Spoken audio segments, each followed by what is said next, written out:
d'un côté, quand vous allez sur mon LinkedIn, vous voyez quelqu'un de très austère, très strict. Mais en même temps, après, sur mon Instagram, vous voyez quelqu'un de plutôt joyeux, qui profite de la vie et tout ça. C'est de montrer aux jeunes, on travaille et ensuite on enjoy. OK. Et ça, c'est l'African Dream. Il faut créer le rêve africain pour ces jeunes, mais comprendre que c'est lié. On travaille d'abord, Oui. on gagne et ensuite on profite. On ne cherche pas à profiter directement sans rien gagner, sans travailler. Non. Il n'y a pas besoin d'aller regarder les gens de Beverly Hills pour avoir un cigare, pour avoir une voiture, pour être à la plage. Non. Tout ça, on a ça en Afrique.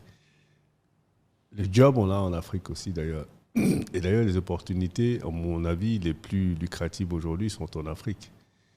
Mais il va falloir que les jeunes prennent conscience. Mais ça passe par ces sacrifices-là d'ailleurs. D'abord, travailler avant d'arriver. Quand vous prenez l'école, qui est-ce qui a envie d'aller à l'école? Personne.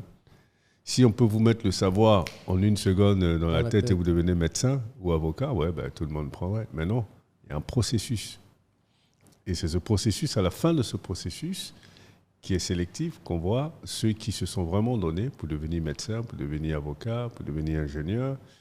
Et maintenant, vous profitez, vous capitalisez sur ces efforts, sur ce sacrifice-là, en ayant de bons salaires, en ayant de bonnes rémunérations, en ayant de bons revenus, quand vous êtes chef d'entreprise, par exemple. Et c'est comme ça que ça fonctionne. Donc, c'est ça que je montre. OK. Je n'ai pas besoin de show-off. Enfin, show-off, pourquoi ça me...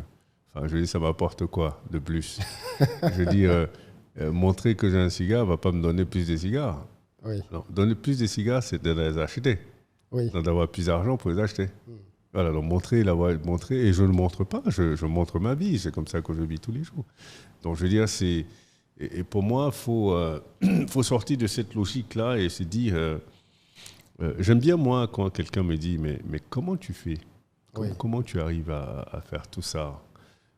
Comment tu arrives même à enjoy pendant qu'on te voit aujourd'hui à Washington, demain à Paris, après-demain à Berlin, surlendemain à Genève, dans les conférences et tout ça. Et après, on voit sur Instagram, après la conférence de Genève, tu es au bord du lac Léman en train de fumer un cigare, chiller et l'air heureux et tout ça. Je dis oui, mais c'est comme ça, justement. Je ne fais pas que travailler, je profite aussi. L'été, je suis avec ma famille, avec mes enfants, avec ma femme, on fait beaucoup de choses. Mais c'est ça, c'est la rançon de ce travail-là. Et c'est ça qu'on veut expliquer aux jeunes. Travailler, et ensuite, vous allez enjoy. Comme je dis, work hard, play harder.